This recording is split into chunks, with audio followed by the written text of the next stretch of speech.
309 number page में मोक्ष मार्ग प्रकाशक के।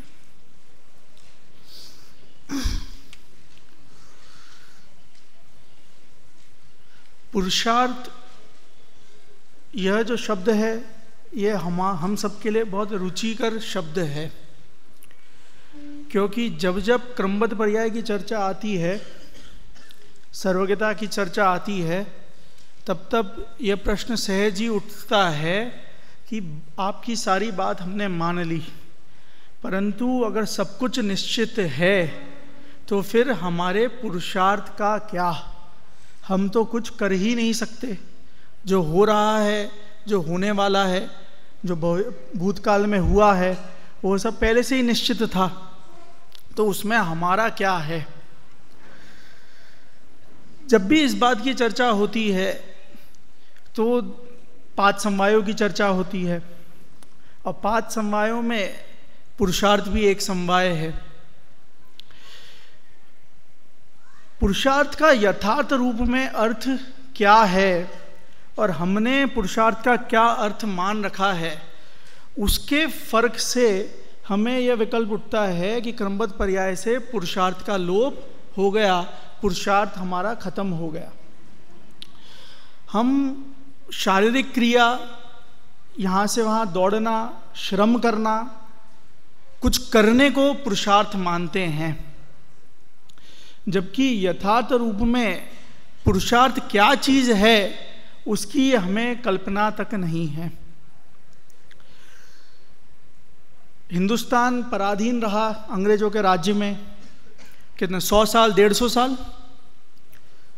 तो इस 100-150 साल की आज़ादी की जो लड़ाई थी, उसमें कितने क्रांतिकारियों ने हिंसक आदि कितना हिंसक माध्यमों से कितना पुरुषार्थ किया आज़ादी लेने के लिए, पर क्या उन सब का पुरुषार्थ काम आया?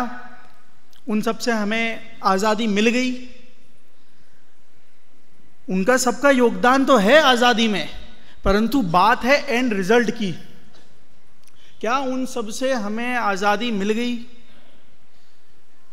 दूसरी तरफ गांधी जी एकमात्र व्यक्ति, उन्होंने जो माध्यम अपनाया अनशन का, उससे हमें आज़ादी मिली, और उसी के कारण हमने उन्हें हमारे देश के फादर ऑफ द नेशन, राष्ट्रपिता नामक उपाधि दी। उन्होंने क्या पुरुषार्थ किया जो जिसे हम पुरुषार्थ समझते हैं, दिखता हुआ पुरुषार्थ? वे तो जिस प्रकार हाथ पे हाथ धर कर बैठे रहना, अनशन करना, अन्न का त्याग, जल का त्याग करके एक स्थान पे बस बैठे हुए हैं, और उनसे पूरा का पूरा जो साम्राज्य था अंग्रेजों का, वो डरा हुआ था, हिला हुआ था, और अंत में उनको छोड़ के जाना पड़ा। पुरुषार्थ शारीरिक श्रम या दौड़ने भागने का नाम नहीं है।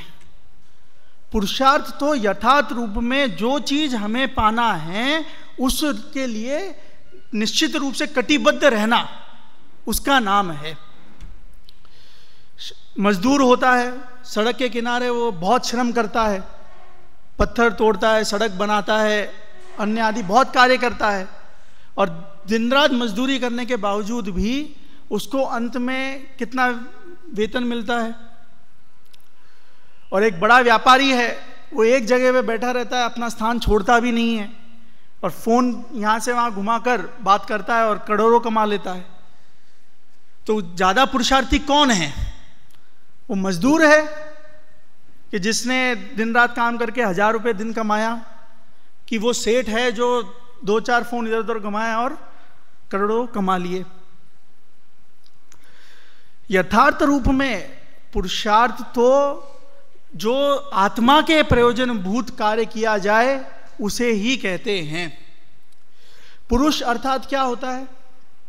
पुरुष अर्थात आत्मा, और पुरुष के अर्थ अर्थात प्रयोजनभूत, आत्मा के प्रयोजनभूत जो कार्य किया गया है, अपनी आत्मा को पाने के लिए, उससे जानने के लिए, जमने के लिए, रमने के लिए जो भी साधना की गई है, स्वाध्याय आदि किया गया है, पूजन भक्ति आदि की गई है, वो सब पुरुषार्थ है। यदि वो अपनी आत्मा में लीन होने के लिए किया गया है, तो संसार में यश पाने के लिए या अन्य कोई उद्देश्य है, पुण्य पाने के लिए, तो फिर वो यथार्थ पुरुषार्थ नहीं है। परंतु अपनी आत्मा में लीन होने के लिए, रमने के लिए, जमने के लिए, उसका स्वरूप समझने के लिए जो भी कार्य किया गया है, यथार्थ रूप में तो पुरुषार्थ वही है, और उसी पुरुषार्थ से मोक्ष की प्राप्ति होती है। यहां प्रश्न है कि मोक्ष का उपाय काल अवधि आने पर भवितव्य अनुसार बनता है या मोहाधिक्य उपशम आदि होने पर बनता है या अपने पुरुषार्थ से उद्यम करने से बनता है, सो कहो। यदि प्रथम दोनों कारण मिलने पर बनता है तो हमें उपदेश किस लिए देते हो? है ना, हम सब की मन की बात है ना कि अगर भवितव्यता अनुसार मोक्ष होना है, कर्म का जो उदय है, बंध है, वो शिथिल पड़ेगा, और उसके अभाव में यदि मोक्ष होना है तो पंडित जी क्यों पौन घंटा बर्बाद कर रहे हो?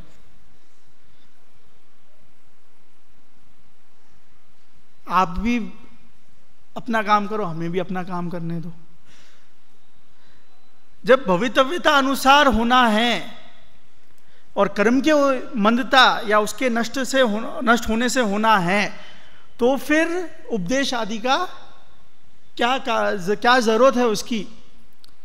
और तीसरा कारण क्या बताया कि पुरुषार्थ से होना है। इन तीनों में से क्या चीज है? यदि प्रथम दोनों कारण मिलने पर बनता है तो हमें उपदेश किस लिए देते हो?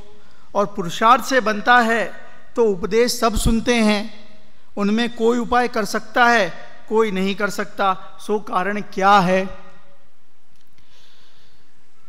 सर्वप्रथम कि भवितव्यता अनुसार ही मोक्ष होगा, यह बात भी पूर्णतः सही है। कर्म का उदय मंद पड़ेगा, क्षय होगा तो मोक्ष होगा, यह बात भी सही है। और पुरुषार्थ से मोक्ष की प्राप्ति होगी, यह बात भी सही है। आगे पंडित जी वही बात कहते हैं कि एक कार्य होने में अनेक कारण मिलते हैं, और वो अनेक कारण अर्थात पांच समवाय, वो पांच समवाय वहां उपस्थित होंगे तो कार्य अवश्य होगा और होगा ही। और अगर वो कार्य नहीं होना है तो वो पांचों समवाय भी नहीं मिलेंगे, उस रूप वो कार्य भी नहीं होगा। और पुरुषार्थ से बनता है तो उपदेश सब सुनते हैं, उनमें कोई उपाय कर सकता है, कोई नहीं करता। भवितव्यता अनुसार यदि कोई चीज होनी है और हम ये मान बैठे कि जब होना होगा तब हो जाएगा, अब मैं धर्म क्यों पढ़ूं, स्वाध्याय क्यों करूं, अपना स्वरूप क्यों जानूं, क्यों रमूं, तो ये बात तो उस रूप हो गई कि भाई एग्जाम में मुझे पास होना होगा तो मैं हो जाऊंगा, मैं पढ़ाई क्यों करूं।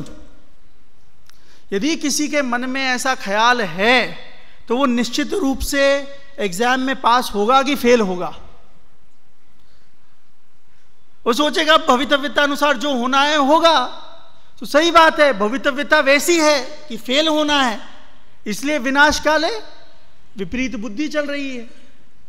और यदि भवितव्यता ऐसी है कि आगे जाके मोक्ष जाना है तो सहज में ही वैसे ही जो अनादि अनंत अनुसूति से रचित प्रवाह क्रम में जो जितने भी पर्याय हैं उस मोक्ष रूपी पर्याय के आने के पहले वो सारी चीजें उस रूप ही परिणमित होगी कि वो सहज ही बाह्य पदार्थ से उदासीन होकर अपने अंतरंग में लीन होगा, सम्यक दर्शन को प्राप्त करेगा, पंचम गुण स्थानवर्ती होगा, मुनि दीक्षा लेगा, श्रेणी चढ़ेगा, पूर्ण वितरागी होगा, पूर्ण केवल ज्ञानी होगा और मोक्ष को प्राप्त कर लेगा।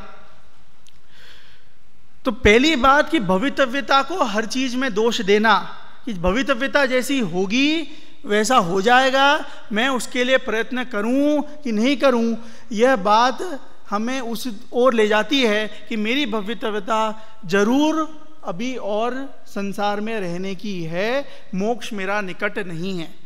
और यदि हमें यह विकल्प आता है कि मैं तो मोक्ष शीघ्रातिशीघ्र प्राप्त कर लूं और स्वाध्याय कर लूं, अपना स्वरूप समझ लूं, तो बहुत शुभ लक्षण है कि मेरा जो संसार है वो समाप्त शीघ्र ही होने वाला है। दूसरी बात कि उपदेश सबको दे रहे हैं, परंतु उनमें से कोई मोक्ष जाएंगे, कोई और संसार बढ़ाएंगे। तो आपके उपदेश अनुसार यदि मोक्ष होने वाला है तो फिर वो बात तो सही नहीं होगी। तो वो कह रहे हैं कि उपदेश तो सही बात बताने का हो रहा है। उपदेश देने के बाद प्रत्येक जीव, हम सब यदि उस उपदेश को सही फॉलो करके उस मार्ग पर चलेंगे, सही पुरुषार्थ करेंगे, तो मोक्ष को प्राप्त कर लेंगे। और अगर हमने सही रूप से उसे फॉलो नहीं किया, उसे नहीं अपनाया, तो उसमें उपदेश का क्या दोष है? उपदेश तो सही चीज का है। उस उपदेश को सुनकर सही पुरुषार्थ करना हमारे हाथ में है। समाधान: एक कार्य होने में अनेक कारण मिलते हैं, सो मोक्ष का उपाय बनता है। वहाँ तो पूर्वोक्त तीनों ही कारण मिलते हैं और नहीं बनता, वहाँ तीनों ही कारण नहीं मिलते। जहाँ नहीं होना होता, ये बहुत इंपॉर्टेंट बात है कि प्रत्यक्ष में हमें भले ही ऐसा लगे कि अब तो सारे कारण मिल गए हैं और अब तो मोक्ष होना निकट ही है, परंतु यदि भवितव्यता अनुसार, होनहार अनुसार मोक्ष नहीं हुआ तो वो तीनों ही कारण नहीं मिले, 5 समवाय मोक्ष रूप कार्य होने के नहीं थे, ऐसा जानना चाहिए। और मोक्ष रूप होनहार हुई, वैसी भवितव्यता हुई तो सारे 5 समवाय, सारे कारण उस रूप मिले, ऐसा मानना होना चाहिए। ऐसा कैसे कह सकते हो आप कि जैसा एंड में रिजल्ट होगा तो उसके कारण आप उस रूप मान लोगे, और अगर एंड में रिजल्ट मोक्ष रूप नहीं हुआ तो उन कारणों को आप नष्ट कर दोगे, उन्हें, उनकी सत्ता नहीं मानोगे कि वो हम मोक्ष रूपी, मोक्ष के निमित्त हैं, कारण हैं। मारीच के जीव की चर्चा अपन ने पहले भी की है। मारीच के जीव के 5 समवाय देख करके कौन जीव ऐसा कह सकता है कि वो संसार को और बढ़ाएंगे? उन्होंने अपने दादाजी के साथ, समझो दादाजी का संबंध टूट गया, उन्होंने दीक्षा ले ली, तो साथ में स्वयं ने भी दीक्षा ले ली, और वो तीर्थंकर और उनके वो समोशरण में विराजमान, तीर्थंकर के समोशरण में विराजमान तीर्थंकर का उपदेश सुनकर किसी जीव का संसार बढ़ सकता है, ये कल्पना हमें है? कि भवितव्यता वैसी नहीं थी मोक्ष जाने की, तो वो जो भी कारण हमें दिख रहे हैं कि अब तो मोक्ष हो ही गया, दीक्षित भी हो गए और तीर्थंकर जैसा वक्ता सामने है, तो वो सारे कारण उस रूप कार्य के नहीं माने जाएंगे। और जब भवितव्यता वैसी होगी, मोक्ष रूप कार्य होगा, तो जो जो कारण उसमें बने हैं वे सब उस कार्य रूप, उस कार्य के कारण माने जाएंगे। पूर्वोक्त 3 कारण कहे, उनमें काललब्धि व होनहार तो कोई वस्तु नहीं है। काललब्धि और होनहार क्या है? काललब्धि कि जिस समय वह कार्य हुआ वह समय उसकी काललब्धि है, और जो कार्य हुआ वो होनहार है। होनहार अपने आप में कोई अन्य वस्तु नहीं है, जो हो रहा है या जो हुआ वह होनहार है, वह भवितव्यता है। तथा जो कर्म के उपशमादिक हैं वह पुद्गल की शक्ति है, उसका आत्मा कर्ता धर्ता नहीं है। तथा पुरुषार्थ से उद्यम करते हैं, सो यह आत्मा कार्य है, इसलिए आत्मा को पुरुषार्थ से उद्यम करने का उपदेश देते हैं। वहाँ यह आत्मा जिस कारण से कार्य सिद्धि अवश्य हो उस कारण रूप उद्यम करे, वहाँ तो अन्य कारण मिलते ही मिलते हैं और कार्य की भी सिद्धि होती ही होती है। तथा जिस कारण से कार्य की सिद्धि हो अथवा नहीं भी हो, उस कारण रूप उद्यम करे, वह अन्य कारण मिले तो कार्य सिद्धि होती है और न मिले तो सिद्धि नहीं होती है। इस बात का क्या अर्थ है कि एक तो है तुक्का कि आड़म दाड़म कछु न जानम शेष परम परमागम। मैंने कोई भी मंत्र कहा और उसका कुछ भी अर्थ बन गया और वो अंजन चोर के रिद्धि प्राप्त हो गई, वो कार्य सिद्ध हो गया, तुक्के से हो गया। परंतु एक कारण तो ऐसा है कि वो यदि हुआ तो निश्चित रूप से कार्य की सिद्धि होगी ही होगी। तो यहां पर कौन सा कारण है जिसकी वो चर्चा कर रहे हैं कि जिससे मोक्ष की प्राप्ति हमें अवश्य होगी ही होगी? कि वह कारण है केवली भगवान द्वारा बताया गया जो धर्म है, उस धर्म को अपनाकर उसे सही ढंग से उस मार्ग पर चलकर पुरुषार्थ करके हम मोक्ष को प्राप्त कर सकते हैं। पुरुषार्थ जो है वो यदि सही ढंग से हो, सही मार्ग पर हो, तो निश्चित रूप से वो हमें मोक्ष की प्राप्ति करवाएगा और करवाएगा। यदि अब उपदेश सुनकर के हमने उसे अन्यथा जाना और अन्यथा पुरुषार्थ किया, तो ऐसे बहुत से जीव देखे जाते हैं जो दिन रात धर्म करते रहते हैं, जो संयम आदि भी ले लेते हैं, फिर भी मोक्ष मार्ग को प्राप्त नहीं करते और संसार ही बढ़ाते हैं।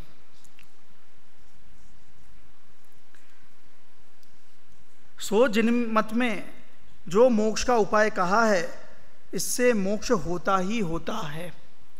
इसलिए जो जीव पुरुषार्थ से जिनेश्वर के उपदेश अनुसार मोक्ष का उपाय करता है, उसके कालब्धि वह होनहार भी हुए और कर्म के उपशम आदि हुए हैं, सो वह ऐसा उपाय करता है।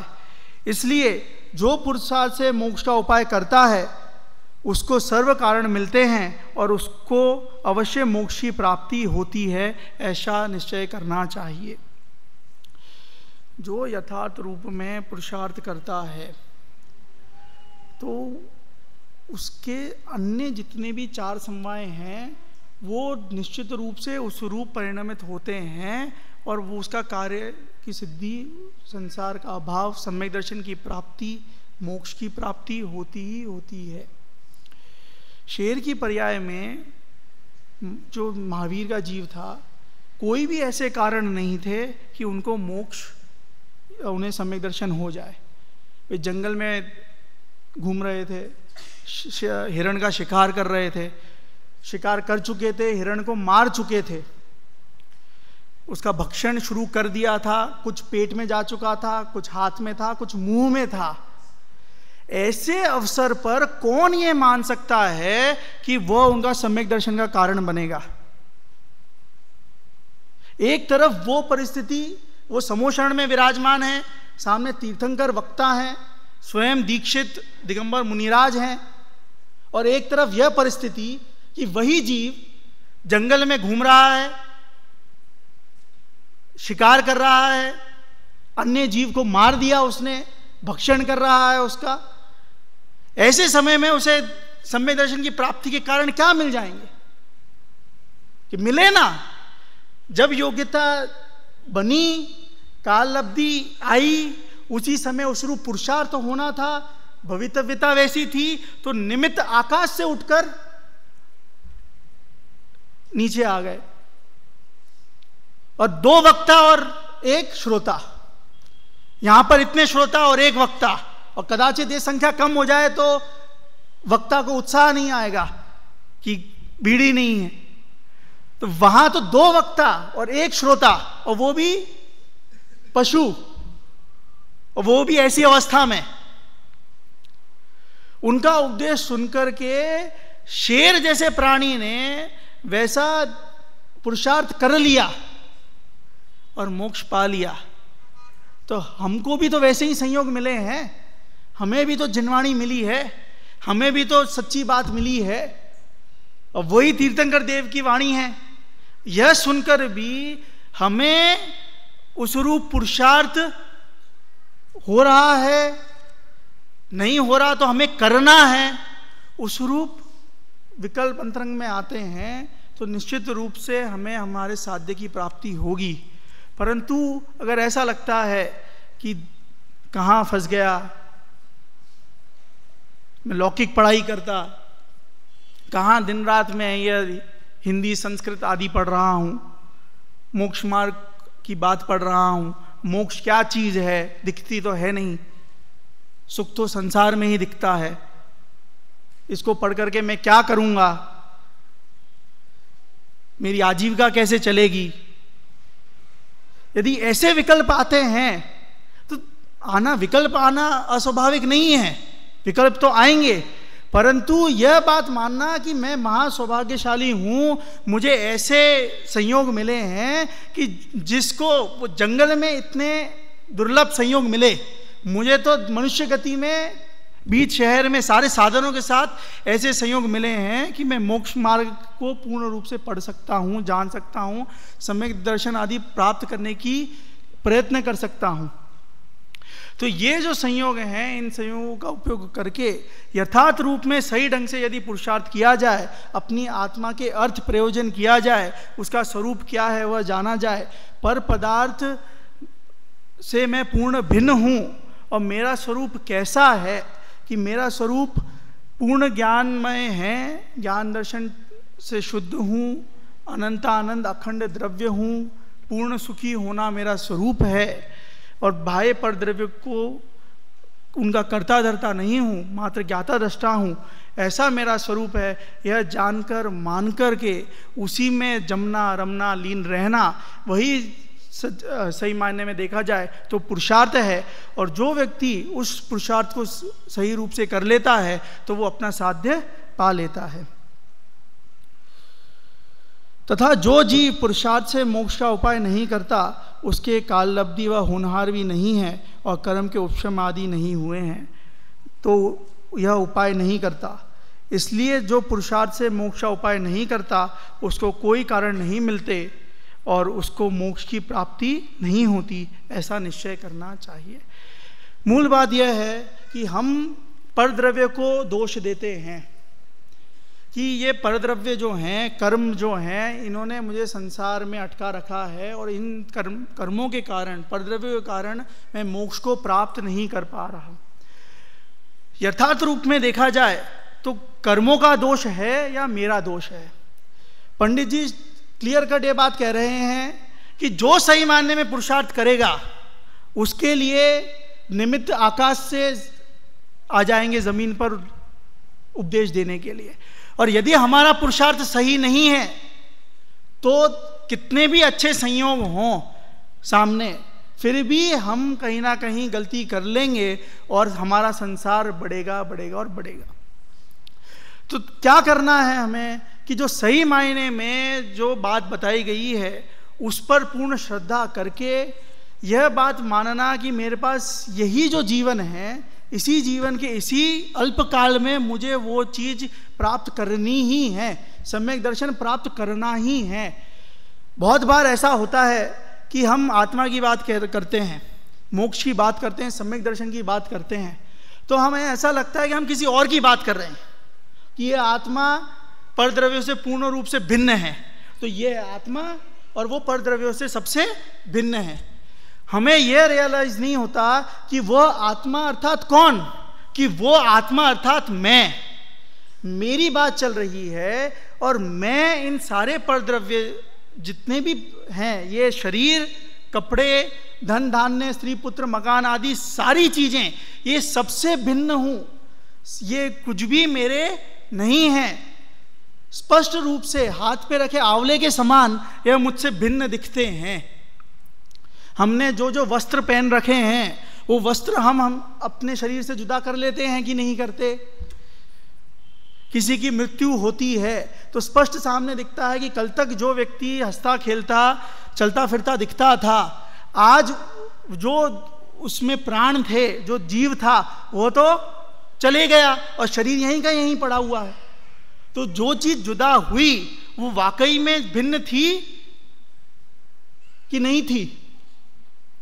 जो चीज जुदा हुई वो असलियत में जब साथ में थे तो भी पूर्ण रूप से अलग ही थी, एक साथ तो मात्र दिख रही थी। जिस प्रकार से हम कोई भी ये ज्वेलरी बनाते हैं तो उसमें सोना सोने की ज्वेलरी बनाई हमने, तो वो प्योर सोने की नहीं होती, उसमें चांदी मिक्स होती है, कॉपर मिक्स होता है, अन्य धातुएं मिक्स होती हैं। तो वो अन्य धातु जो जो उसमें मिलाकर हमने उसका जो अलॉय बनाया, वो सारी धातुएं अपने भिन्न भिन्न रूप हैं कि वो एक साथ एक में एक हो गई। वो दिख भले ही रही हैं एक साथ एक क्षेत्र में, परंतु वो वहां पे एक क्षेत्र में रहते हुए भी पूर्ण रूप से भिन्न है कि नहीं है? भिन्न है, क्योंकि बाद में उन्हें भिन्न किया जा सकता है। पहले भी भिन्न थी, साथ में मिला दिया, अगर उन्हें बाद में भी अलग करना है तो गलाकर सोने को सोना, चांदी को चांदी, तांबे को तांबा, अन्य धातुओं को अन्य धातु रूप अलग अलग किया जा सकता है। इसलिए भले ही वो एक साथ दिखते हुए हैं, फिर भी पूर्ण रूप से अंतरंग से भिन्न ही हैं। उसी प्रकार संसार अवस्था में यह शरीर और जीव एक साथ भले ही दिख रहे हैं, परंतु ये पूर्ण रूप से भिन्न हैं, इनका स्वरूप भिन्न है। पुद्गल का स्वरूप मूर्तिक है और जीव का स्वरूप ज्ञान दर्शन पूर्ण है। पुद्गल जड़ रूप है, जीव चेतन रूप है। इस रूप भिन्न स्वरूप को जान करके जब सही मायने में उसका पुरुषार्थ करते हैं, तो हम शीघ्र रूप निश्चित रूप से सम्यक दर्शन की प्राप्ति कर सकते हैं और मोक्ष की प्राप्ति कर सकते हैं। तथा तू कहता है उपदेश तो सभी सुनते हैं, कोई मोक्ष का उपाय कर सकता है, कोई नहीं कर सकता, सो क्या कारण है?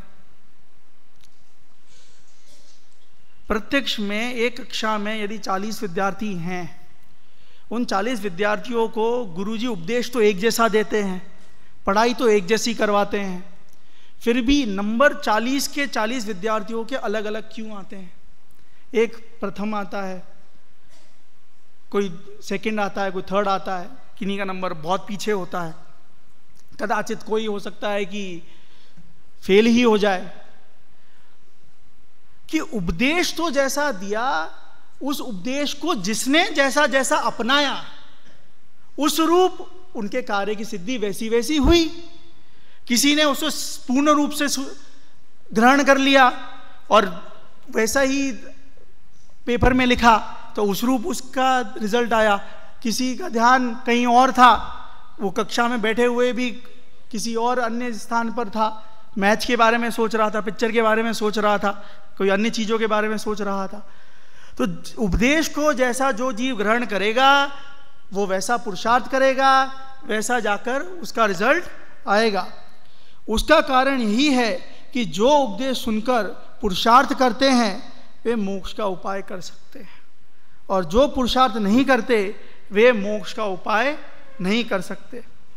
उपदेश तो शिक्षा मात्र है, फल जैसा पुरुषार्थ करे वैसा लगता है। बाह्य संयोग, बाह्य निमित्त आदि, बाह्य जितने भी कारण हैं मोक्ष के उपदेश को लेकर या हमें उस सही बात बताने को लेकर, वे तो बाह्य परद्रव्य हैं। उनके माध्यम से सही बात को जानकर मानकर हम जैसा जिस रूप पुरुषार्थ करेंगे, वैसा रिजल्ट हमें प्राप्त होगा। फिर प्रश्न है, अब आगे बहुत ही अच्छी बात बता रहे हैं। फिर प्रश्न है कि द्रव्यलिंगी मुनि मोक्ष के अर्थ ग्रस्तपना छोड़ करके तपश्चरण आदि करता है, महापुरुषार्थ तो किया, कार्य सिद्धि नहीं हुई। इसलिए पुरुषार्थ करने से तो कुछ सिद्धि नहीं होती। द्रव्यलिंग कितने प्रकार का होता है?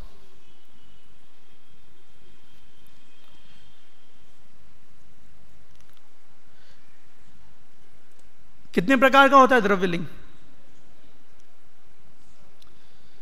हमने तो एक ही प्रकार का सुना है, द्रव्यलिंग, और दूसरा तो भावलिंग होता है ना। जिसने द्रव्यलिंग ग्रहण कर लिया, पुरुषार्थ कर लिया, सही पुरुषार्थ हो गया द्रव्यलिंग ग्रहण करना। कि द्रव्यलिंग का प्रकार होता है तीन प्रकार के होते हैं द्रव्यलिंग। 3 प्रकार के कैसे हुए?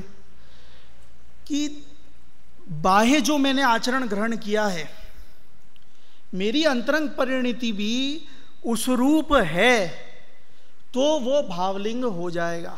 क्योंकि बाह्य में जैसा मैं आचरण कर रहा हूं, अंतरंग परिणति भी मेरी उस लेवल पे है, उसी प्रकार है, तो मैं बाह्य आचरण को भी और ढंग से निभा सकता हूं, उसे कर सकता हूं। तो बाह्य आचरण जैसा है वैसा अंतरंग में परिणाम होना वो भावलिंग है। बाह्य आचरण तो मैंने हाई लेवल का ले लिया, पर अंतरंग में परिणति वैसी नहीं हुई तो वो द्रव्यलिंग है।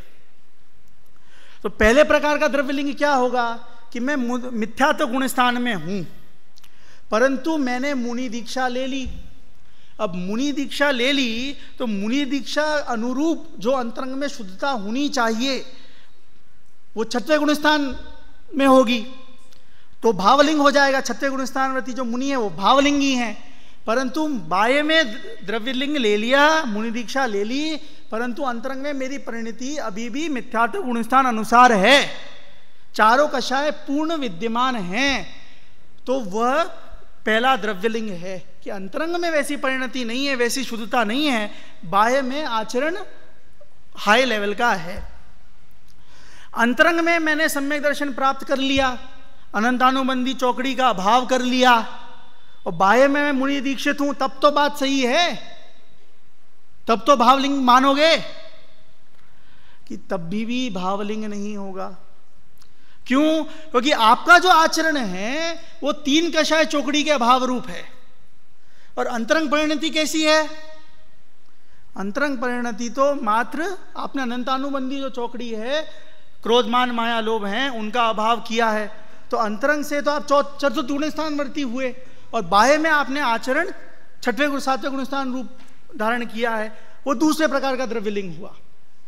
तीसरे प्रकार का द्रव्यलिंग क्या हुआ कि दो कषाय चौकड़ी का अभाव कर लिया, अनंतानुबंधी अप्रत्याख्यानावरण, दोनों कषायों का क्रोधमान माया रूप का अभाव कर लिया, फिर भी बाह्य में मैंने मुनि दीक्षा ग्रहण करी है, तो बाह्य आचरण अनुरूप मेरे अंतरंग की परिणति शुद्ध है, उस लेवल रूप है कि उस लेवल रूप नहीं है, फिर भी एक कषाय चौकड़ी का अभाव करना बाकी है। इसलिए जो द्रव्यलिंग है वह, इसलिए जो लिंग है वो द्रव्यलिंग है, भावलिंग नहीं है।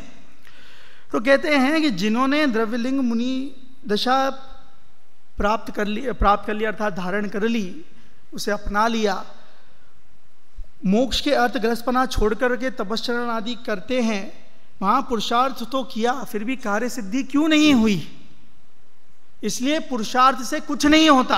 हमने पुरुषार्थ तो किया परंतु कार्य की सिद्धि नहीं हो रही। तो उसको आचार्य कह रहे हैं कि आपने जो पुरुषार्थ किया वो पुरुषार्थ आपने बाह्य जो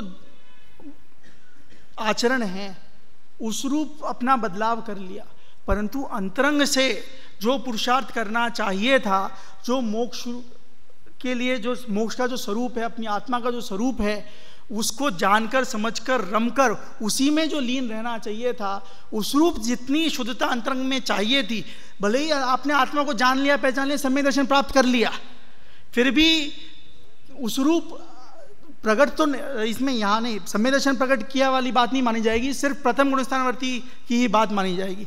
यहाँ द्रव्यलिंग की जो चर्चा है, क्योंकि सम्यक दर्शन प्राप्त कर लिया तो मोक्ष मार्ग प्रारंभ हो गया। अब पंचम काल है, सम्यक दर्शन प्राप्त कर लिया, मोक्ष तो इस काल में हो नहीं सकता, तो मोक्ष मार्ग प्रारंभ कर दिया। तो यहाँ चतुर्थ गुणस्थानवर्ती और पंचम गुणस्थानवर्ती द्रव्यलिंग की चर्चा नहीं करेंगे, यहाँ सिर्फ प्रथम काल की द्रव्य जो प्रथम गुणस्थानवर्ती है उस द्रव्यलिंग की बात करेंगे कि जहाँ पर जो अंतरंग शुद्धता है उस रूप हुई नहीं है और बाह्य में आचरण मुनि दीक्षा रूप हो गया है। समाधान, अन्यथा पुरुषार्थ से फल चाहे तो कैसे सिद्धि हो? तपश्चरण आदि व्यवहार साधन में अनुरागी होकर प्रवर्ते, उसका फल शास्त्र में शुभ बंध कहा है और यह उससे मोक्ष चाहता है, ऐसा कैसे होगा? यह तो भ्रम है। कहने का तात्पर्य यह है कि यहाँ मुनि दीक्षा का विरोध नहीं है, मोक्ष की प्राप्ति तो मुनि दीक्षित होकर ही होगी। मोक्ष को प्राप्त जो मुनि नग्न दिगंबर मुनि होंगे उस मार्ग पर आगे बढ़ेंगे वे ही मोक्ष को प्राप्त करेंगे। परंतु उस बात को कहकर पंडित जी ये बात कहना चाह रहे हैं कि बाह्य में जो आचरण आदि मैंने किया, शुभ आचरण रूप प्रवर्तन करने की कोशिश करी, तो उसका फल तो शुभबंध है। बाह्य आचरण अनुसार अंतरंग में भी जो शुद्धता लानी चाहिए थी, जो वीतरागता प्रकट करनी चाहिए थी, वह वीतरागता प्रकट नहीं करी। उस रूप जो अपनी अनंतानुबंधी क्रोधमान माया लोभ उसे नष्ट नहीं किया, तो मोक्ष का मार्ग कैसे प्रारंभ होगा? आपने शुभ भाव किया तो उसका फल शुभ भाव रूप होगा, और शुभ भाव रूप होगा तो भले ही शुभ भाव रूप हो चाहे अशुभ भाव रूप हो, फल तो संसार ही है। यदि मोक्ष जाना है, पूर्ण सुखी होना है, तो शुभ अशुभ दोनों ही भावों को, दोनों ही बंधों को हेय जानकर जो निर्बंध रूप पूर्णता को प्राप्त करने वाला जो मोक्ष स्वरूप है, उसे जानना होगा। 5 मिनट में अपनी बात समाप्त करेंगे। 5 मिनट लेट शुरू हुआ था, 5 मिनट बाद अपन समाप्त करेंगे। अन्यथा पुरुषार्थ से फल चाहे तो सिद्धि कैसे हो? तपशरण आदि व्यवहार साधन में अनुरागी होकर प्रवर्ते, उसका फल शास्त्र में शुभबंध कहा है, और यह उससे मोक्ष चाहता है, कैसे होगा? यह तो भ्रम है। फिर प्रश्न है कि भ्रम का भी तो कारण कर्म ही है, पुरुषार्थ क्या करेगा? सच्चे उपदेश से निर्णय करने पर भ्रम दूर होता है। भ्रम जनित रोग का उपाय क्या है? भ्रम को दूर करना है। बहुत सिंपल बात है कि मैंने भ्रम पाल रखा है, उस भ्रम को मैं हटा दूं, दूर कर दूं, तो मैं सुखी हो जाऊंगा। परंतु ऐसा पुरुषार्थ नहीं करता, इसी से भ्रम रहता है। निर्णय करने का पुरुषार्थ करे तो भ्रम का कारण जो मोह कर्म है, उसके भी उपशमादि हो, तब भ्रम दूर हो जाए। क्योंकि निर्णय करते हुए परिणामों की विशुद्धता होती है, उससे मोह की स्थिति अनुभाग घटते हैं। कहने की बात यह है कि भ्रम जनित रोग का उपाय भ्रम को दूर करना है। हम अंतरंग में विशुद्धता लाएंगे, जो शास्त्रों में जो मोक्ष मार्ग की बात कही है उसे जानेंगे, पढ़ेंगे, उसके मार्ग पर चलेंगे, तो अंतरंग में विशुद्धता आएगी। कर्म का जो अनुभाग है वो घटेगा, और वो घटेगा तो उसका उपशम हो सकता है, क्षय हो सकता है, और उस रूप हमें सम्यक दर्शन आदि मोक्ष मार्ग के प्रारंभ की प्राप्ति हो सकती है। संसार अवस्था में हम इसलिए भ्रमण कर रहे हैं क्योंकि हमने अपने आप को भूल करके पर द्रव्य को अपना जाना है। तो जिन पर द्रव्य को हमने अपना जाना है, माना है, हम उन पर द्रव्यों के साथ हैं। जब हम उन पर द्रव्यों को अपने से पर जान करके स्व में अपनी बुद्धि लगाएंगे, तो जिसको मैं पाना चाहता हूँ, स्व में लीन रहना चाहता हूँ, उस ओर मैं दृष्टि करूँगा तो मैं उसे भी अपना लूँगा। गलती मेरी है, इस जीव की है कि इसने अपने स्वरूप को भूल करके परद्रव्यों में अपना उपयोग लगा रखा है। ये परद्रव्य तो जितनी भी भोग सामग्री है, हम सोचते हैं कि पुण्य करूँगा, शुभ भाव करूँगा तो भोग सामग्री आएगी, भोग सामग्री से मैं सुख की प्राप्ति करूँगा। ये भोग सामग्री अनादिकाल से आज तक हमें छल रही है। ऐसा कैसा साथी है ये? यदि हमारा कोई दोस्त हो, वो किसी समय तो मेरे साथ रहे, मेरे से बात करे, हंसी मजाक करे, खेले कूदे, और किसी समय गायब हो जाए, किसी और के साथ हंसी मजाक करने लग जाए, खेलने कूदने लग जाए, फिर किसी समय वापस मेरे साथ आ जाए, दोस्ती वापस हो जाए, खेलने कूदने लगे, मजाक करने लगे, मेरे हितरूप बात करने लगे, फिर थोड़े समय बाद वापस किसी और के पास चले जाए, फिर वो वापस आ जाए मेरे पास थोड़े समय के लिए, फिर चले जाए। ऐसा सिलसिला चलता रहा तो वैसे मित्र को, वैसे दोस्त को आप ट्रस्ट करोगे? उस पर भरोसा रखोगे? उसकी चाहत करोगे? ये वो दोस्त मेरा बहुत अच्छा दोस्त था, उससे बहुत दिनों से मिला नहीं, उससे मिल लूं, ऐसी ख्वाहिश आएगी क्या? उसको तो जब काम पड़ता है आ जाता है, चले जाता है। तो वही बात तो ये भोगों के साथ है। कुछ क्षण के लिए आते हैं, फिर थोड़े समय के लिए फिर चले जाते हैं, फिर कुछ क्षण के लिए आते हैं, फिर चले जाते हैं। पाप का उदय होता है तो गायब, पुण्य का उदय होता है तो आ जाते हैं। हम उनके साथ जीना सीख ही रहे होते हैं कि वो फिर चले जाते हैं। तो ये भोग कैसे साथी हैं? इन पे क्या डिपेंड करना? इनके आश्रय से हमें सुख की प्राप्ति होगी? मैं सुखी हो सकूंगा? कि मैं सोचूं कि मैं उसके कंधे के सहारे से खड़ा हो जाऊं, तब तक वो गायब भी हो जाए? तो ये भोग हैं, ये हमें अनादिकाल से आज तक छल रहे हैं। मित्र जैसे लग रहे हैं, परंतु वो तो अपनी स्थिति अनुभाग के अनुसार आते हैं और जैसे ही उनका काम हो जाता है गायब हो जाते हैं, और हम तभी वैसे के वैसे अकेले खड़े रह जाते हैं। तो यदि हमें पूर्ण सुखी होना है तो बाह्य से अपनी दृष्टि हटाकर अंतरंग में अपनी दृष्टि को स्थापित करना होगा। पंडित जी साहब इस प्रकरण के अंत में एक उदाहरण देते हैं कि जिस प्रकार कोई व्यक्ति नदी में डूब जाए तो नदी का बहाव जब तीव्र होता है तो हाथ पैर मारने से कुछ नहीं होता, परंतु बाहर जो खड़े लोग होते हैं वे उसे उपदेश देते हैं कि ऐसे हाथ करना, ऐसे करना, वो पत्थर है उसे पकड़ लेना, उसके बहाव से रुक जाओगे।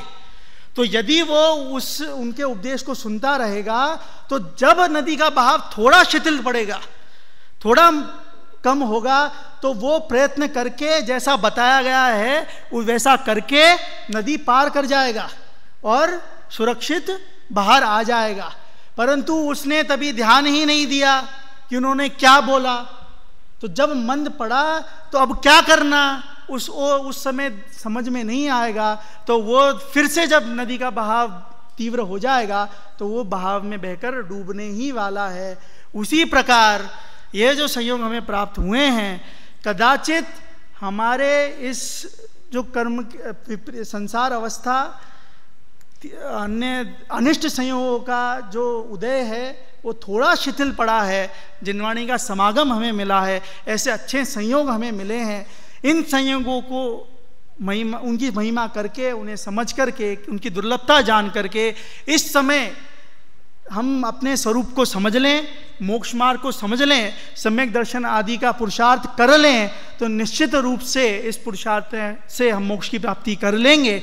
आप सभी इसका फायदा उठाकर जिनवाणी का स्वाध्याय चिंतन आदि करके मोक्ष को प्राप्त करें, इसी मंगल भावना से।